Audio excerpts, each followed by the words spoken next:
VTV News. Determination to streamline organizational structure.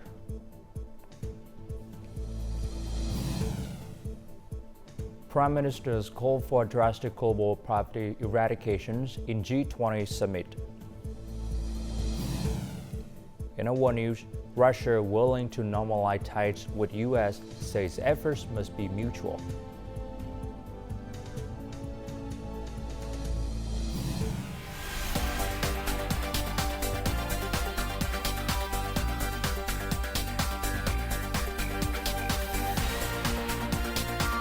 Broadcasting from Hanoi, the capital of Vietnam, VTV News starts right now. Hello, it's 8 a.m. local time in Hanoi. You're watching VTV News. On Tuesday morning, Party General Secretary Tô Lâm presided over the first meeting of the Central Steering Committee. On the agenda was reviewing the implementations of the 12-party Central Committee's Resolution 18 on renewing and restructuring for a more streamlined, efficient, and effective political system. Party General Secretary Tô Lâm affirmed that summarizing Resolution number 18 is an especially important task, a revolution in streamlining the organization of the political system, which must be carried out with the highest determination and far-reaching action. This is a vital task to streamline the political system, requiring consensus and proactive efforts across all levels. Leaders must lead by example, prioritize key tasks, and ensure smooth coordination. The central level must not wait for the provincial level, whether in conducting reviews or leading by example. Provincial level must not wait for the district level, and the district level must not wait for the grassroots level. The higher the level, the more initiative required to facilitate action. According to Party General Secretary Tô Lâm, streamlining and reorganizing the apparatus is a highly challenging, sensitive, and complex task. Therefore, it's essential to strengthen political and ideological work, enhance communication across the political system and society, and significantly reform recruitment, training, and evaluation of personnel. The Standing Committee must clarify guiding principles and specific criteria for each aspect, aligned with major directives from the Politburo, to ensure consistent implementation with the proposal of new models. The committee should immediately identify and address shortcomings, with practical recommendations. There must be clear solutions and steps to ensure seamless operations. The new structure must operate immediately, while continuing to collect feedback from agencies after mergers or consolidation. With a clear, unified mindset and high determination, Vietnam will focus on successfully carrying out the revolution to reorganize its political system. This will lay the foundation for the nation to enter a new era, a period of strong growth and prosperity for the people. Party General Secretary Tô Lâm met with Ankabia Jaraban, Mongolia Minister for Food, Agriculture and Light Industries on Tuesday during his visit to Vietnam. They both gathered to co-chair the 19th Vietnam-Mongolia Intergovernmental Committee meeting. Party General Secretary Tô Lâm valued the visit, noting its significance amid the 70th anniversary of diplomatic ties and the region's upgrade to a comprehensive partnership. He emphasized that the 19th Vietnam-Mongolia Intergovernmental Committee meeting was of great significance in implementing the high-level mutual understanding and the joint statement on the establishment of the Vietnam-Mongolia Comprehensive Partnership. He suggested further strengthening cooperation in line with each country's strengths in politics, security, defense, trade, culture, tourism, and people-to-people exchanges.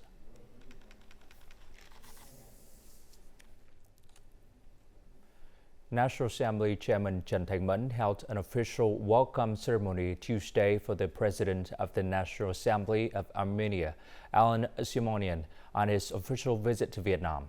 After the ceremony, the two leaders held talks. National Assembly Chairman Trần Thanh Mẫn noted the positive developments of relations between Vietnam and Armenia in recent times. He suggested increasing contacts, exchanging delegations, sharing lawmaking experiences, and enhancing cooperation in trade, investment, and cultural exchanges.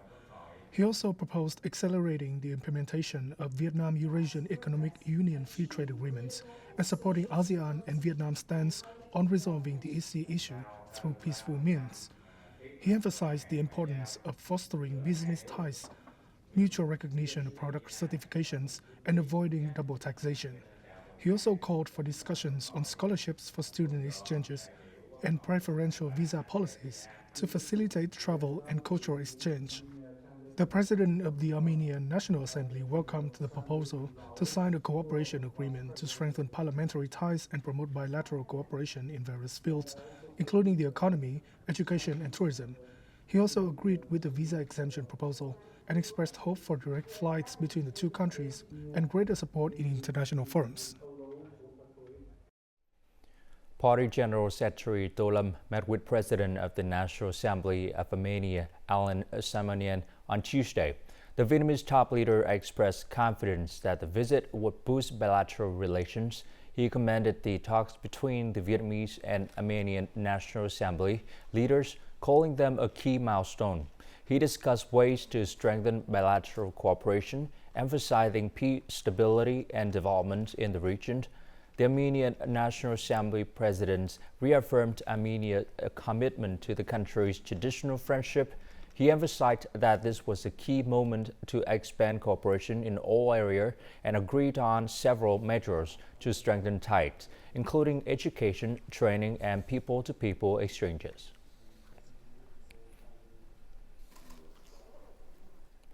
The G20 Summit officially opened in Rio de Janeiro, Brazil on Monday night, Vietnam time. At the invitations of Brazilian President and G20 Chair Luiz Inácio Lula da Silva, Prime Minister Pham Minh Chinh led the Vietnamese delegations attending and delivered a significant speech at the summit. With the theme Building a Just World and a Sustainable Planet, this year's G20 Summit gathered the largest participation of leaders to date. In his speech at the session on the fight against poverty, Prime Minister Pham Minh Chinh called on countries to have higher political determination, greater resources, and more decisive actions. The Vietnamese Prime Minister also highlighted the country's achievements as a successful model in poverty reduction. Vietnam achieved the UN Millennium Development Goals 10 years ahead of schedule, with the poverty rate decreasing from over 58% to around 1.9%. We have risen to become one of the world's leading agricultural exporters, particularly in rice. We aim to eliminate all temporary and dilapidated housing nationwide by 2025, 5 years ahead of our original target. The Prime Minister shared 3 lessons from Vietnam's poverty reduction experience: prioritizing social welfare, equity, and the environment over economic growth, emphasizing food security with agriculture as the economic backbone, and focusing on people-centered development. Based on these, he proposed 3 strategic guarantees for global poverty reduction. First, ensure peace, stability, and cooperation, with the G20 leading efforts in avoiding politicization in trade, agriculture, and food security. Second, build a resilient global food system through technology transfer and support for developing nations. Third, prioritize investment in human capital, focusing on education, training, and social welfare. Afterward, Prime Minister Pham Minh Chinh took part in the session on reforming global governance institutions. Under its G20 presidency, Brazil delivered a call to action on global governance reform. Vietnam strongly supported this call, advocating for more equitable and effective global governance systems. As part of the G20 Summit in Rio de Janeiro, Brazil, Prime Minister Pham Minh Chinh held numerous meetings and discussions with leaders of countries and international organizations. The Prime Minister affirmed that Vietnam is always eager to strengthen and develop its relations with countries and partners in a substantial and effective manner. In a meeting with Chinese General Secretary and President Xi Jinping, Prime Minister Phạm Minh Chính expressed the desire for both sides to continue coordinating on the high-level consensus, joint statements, and agreements from previous visits. In response, the Chinese General Secretary and President suggested more effective implementation of the Bilateral Cooperation Committee's meeting at year-end, including new collaboration areas. Also during the meeting with U.S. President Joe Biden, Prime Minister Pham Minh Chinh expressed hope that, regardless of position, President Biden would continue to support and contribute to the bilateral relationship. Both leaders agreed to continue advancing many areas of cooperation, including the early recognition of Vietnam as a market economy in collaboration in science and technology. Discussing with the Indian Prime Minister Phạm Minh Chính proposed 3 priorities to strengthen the comprehensive strategic partnership, encouraging major Indian investments in strategic sectors, enhancing business connections and government-business dialogue, and boosting people-to-people exchanges. Prime Minister Narendra Modi agreed with these proposals, expressing gratitude for the invitation to visit Vietnam next year. Congratulating Kishida Fumio as Japan's new Prime Minister, Prime Minister Pham Minh Chinh hoped that Japan would continue offering new-generation ODA loans to Vietnam, as well as improve policies to enhance the quality of life and working conditions for Vietnamese in Japan. Prime Minister Kishida agreed to strengthen comprehensive cooperation in politics, economics, trade, and investment. Meeting South Korean President Yoon Suk-yeol, Prime Minister Phạm Minh Chính urged South Korea to continue providing large-scale ODA, especially in infrastructure development and climate change response. The Vietnamese top leader also proposed enhancing economic and trade cooperation, aiming for bilateral trade to reach $100 billion by 2025 and $115 billion by 2030. Prime Minister Pham Minh Chinh praised France's global efforts and initiatives in addressing climate change, including the push for faster coal transition. President Macron thanked Vietnam for its cooperation and suggested establishing a task force to boost collaboration in digital transformation, science and technology, AI, and cybersecurity. Congratulating Indonesian President Prabowo Subianto on his election, Prime Minister Phạm Minh Chính emphasized reaching a bilateral trade target of $18 billion and fostering investment and collaboration in the halal market. In a meeting with German Chancellor Olaf Scholz, the two leaders discussed measures to elevate bilateral relations, including the establishment of a task force to promote cooperation in key areas. In a meeting with UN Secretary-General Antonio Guterres, Prime Minister Phạm Minh Chính reaffirmed Vietnam's commitment and support for the central role of the UN in the global governance. The UN Secretary-General congratulated Vietnam on its socio-economic achievements, serving as a model of peace and sustainable development. During a meeting with European Commission President Ursula von der Leyen, Prime Minister Pham Minh Chinh emphasized resolving key issues, including the removal of the yellow card (IUU) for illegal, unreported, and unregulated fishing, and called for continued ODA support and assistance. Coming up next on VTV News, high-speed railway projects, opportunities and challenges for Vietnamese enterprises. And teachers dedicate their youth to nurture children at the border.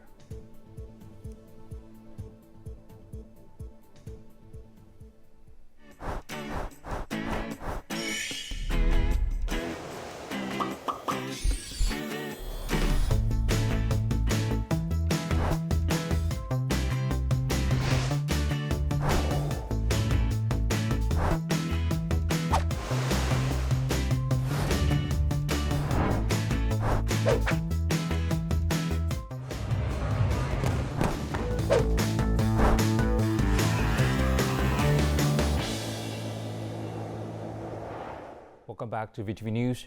Chairing a meeting to review and accelerate public investment disbursement on Tuesday, Deputy Prime Minister Bùi Thanh Sơn urged ministry central agencies in 13 localities to resolve obstacles and challenges. He called for the appointment of specific leaders to oversee project progress, clearly defining roles and responsibilities to ensure that over 95% of the allocated capital is dispersed by the end of the year. The Deputy Prime Minister also stressed the importance of enforcing strict discipline and imposing penalties on investors, project management boards, and individuals who deliberately delay the allocations or disbursement of public investment capital.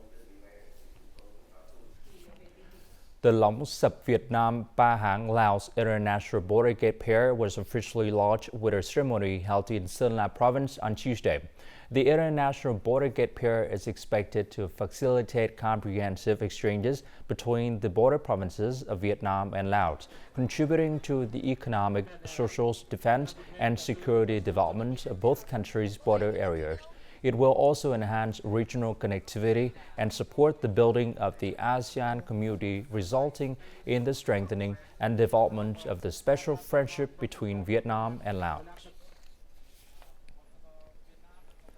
The government has submitted a proposal to the National Assembly for approval of the investment policy for the North-South High-Speed Railway project. The project is currently the focus of attention, not only because of this massive investment scale, but also due to the opportunities it presents for Vietnamese businesses to demonstrate their capabilities, dominate the domestic market, and integrate further into global value chains.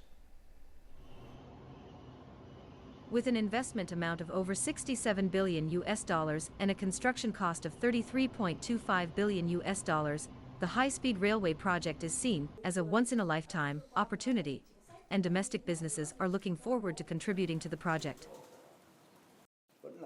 In terms of technology and construction, we are fully confident that with the capabilities and expertise of our construction enterprises, they can absolutely take on the task. Many large companies have sent engineers to countries with advanced high-speed rail systems to learn from their experiences in investment, construction, and technology. They assert that, if provided with the appropriate technology transfer, they'll gradually master and localize the manufacturing of train carriages, the power supply system, signaling and communication systems. This will enable these large companies to independently manage all operations, maintenance and production of spare parts for the high-speed railway. One of the three breakthroughs identified at the 13th National Party Congress is human resources, which remains crucial throughout the process of industrialization and modernization. In the development of the high-speed rail system, human resources can be a significant challenge. The structure of the economy, the budget, investment cycles, as well as capabilities and technology are no longer major issues at this point. The remaining challenge is how the government can provide specific mechanisms to create favorable conditions for domestic enterprises to access and implement the project. In modern society, numerous factors have influenced the traditional culture practices of the Chơ Ro ethnic group in Bà Rịa Vũng Tàu. Over time, the unique identity of the Chơ Ro people has gradually faded. To address this, a young man established the traditional club to promote Chơ Ro culture. His initiative aims to help local youth better understand their traditions and culture heritage. Every Monday, Wednesday, and Friday afternoon, the traditional house of Tân Thuận Hamlet, Long Tân Commune, the Dot District, is filled with the sound of gongs and drums. This is a weekly activity organized by the Tân Thuận Hamlet Traditional Club, founded in 2015 by Lý Văn Khánh, a young man from the Chơ Ro ethnic group. The club serves as a platform for him to share the cultural heritage with the youth in the village. At first, there were about 10 young people from the ethnic community who began practicing the dance and gongs. Now, we don't even need to go out and encourage them anymore. The people will bring their children down to learn and even ask to join. Not only have we been able to engage members of the Chơ Ro ethnic group, but also king people from the commune have joined in. After nearly 10 years of operation, the Tân Thuận Hamlet Traditional Club now has about 20 regular members who participate in activities every week. I feel very happy to be part of the club. I hope to spread the culture of my ethnic group to more people. Khánh is a leader who has sparked a passion among the local youth, encouraging them to engage in the community activities. He has helped awaken the community spirit and preserve the cultural heritage of the Chero ethnic group. The Tân Thuận Hamlet Traditional Club is more than just a place to learn singing, dancing, or playing gongs. It's a bridge connecting the young generation of the Chero ethnic group with their ancestral heritage.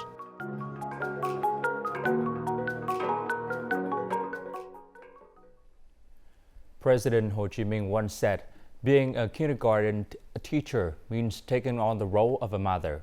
To do this, one must have a deep, immense love for children. With a deep passion for their professions and profound love for children, the preschool teachers along the Central Highlands border have tirelessly overcome challenges. The teachers have dedicated themselves to nurturing and educating young children, becoming a steadfast support for the people and villages in the region. At 10 p.m. in the border commune of Ia Tơi, the pig rubber latex harvesting season is underway. While everyone else is preparing to sleep, these rubber tappers take their children to school.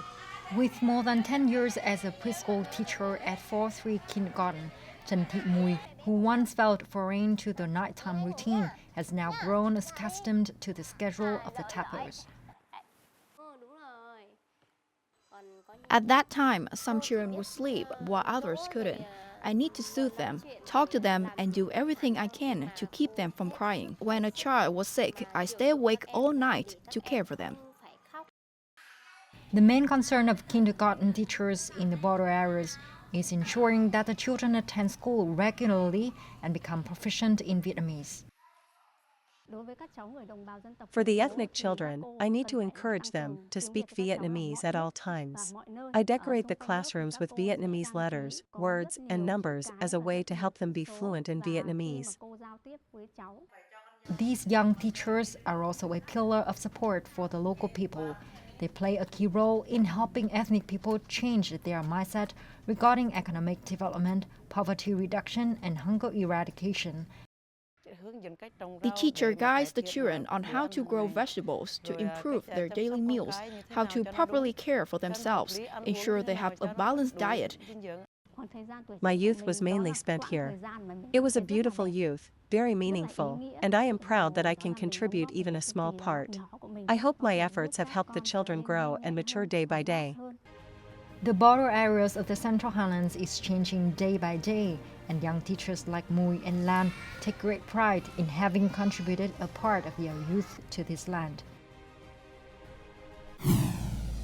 Coming up next in our world news, Russia willing to normalize ties with the United States says efforts must be mutual. And according to Goldman Sachs, global economy to grow solidly in 2025.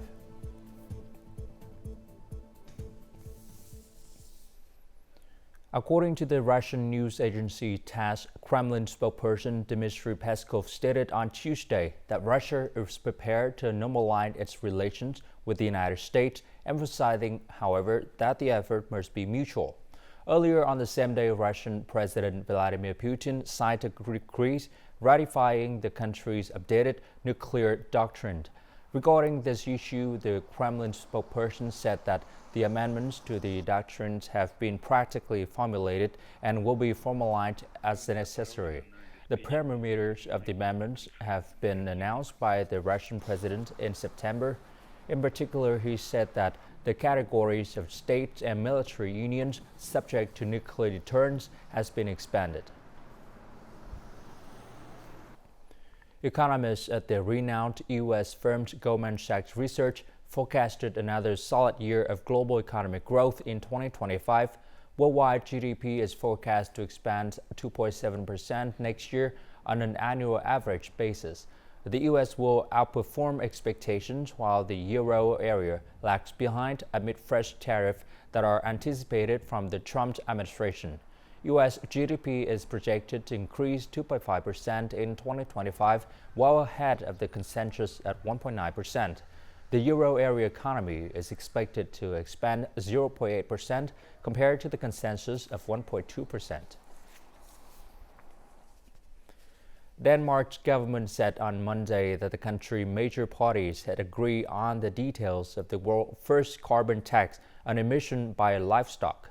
From 2030, methane emissions caused by pollutants from cattle and pigs will be taxed at a rate of 300 kroner or $42 per ton of carbon dioxide equivalent, a sum gradually rising to 750 kroner by 2035. The tax is part of the vast agriculture plan called the Green Tripartite, hammered out by the government to restore Denmark's coast and Floyd. Nikos Kovidis, a skilled craftsman on Greece's Lesbos Islands, uses traditional techniques to make pottery, recognized by UNESCO for its cultural significance. Despite modern pressure, his family has maintained his heritage producing pottery from local clay using an ancient method involving olive pits and natural lime. In his seaside workshop on the Greek island of Lesbos, Nikos Kovidis uses traditional techniques to create pottery pieces that have recently been honored with inclusion in UNESCO's National Inventory of Intangible Cultural Heritage. Kovidis, 70, and his family have kept an old technique alive near the once humming pottery hub of Mandamados, where slow and careful methods have largely been overtaken by machines. What I learned from my father, I have continued. The same technique, the same way of preparing the clay, the same method of decorating, the same way of firing the pottery. The pottery is among the last in the Mediterranean that produces clay from local soil, uses a traditional kiln using processed olive pits as a fuel, and paints the pieces with natural lime. We used to make 150 pieces by hand every day. But after the 1990s, the press came in, and the press changed a lot of things. Many old crafts started using the press. When we say a press makes 1,000 pieces a day, it's low-cost production, and the handmade work ended.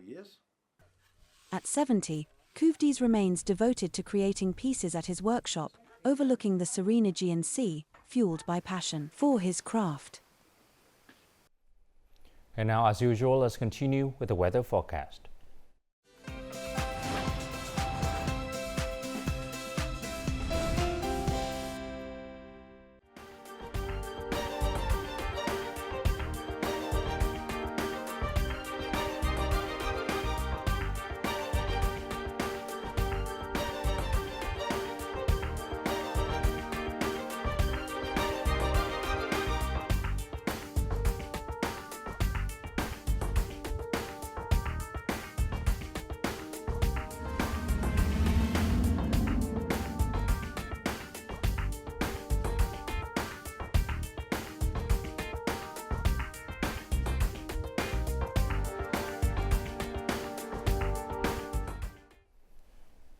And that's it for this hour on VTV News. To rewatch a program, you can log on to vtvgo.vn or download a mobile application VTVgo. Thanks for watching and goodbye for now.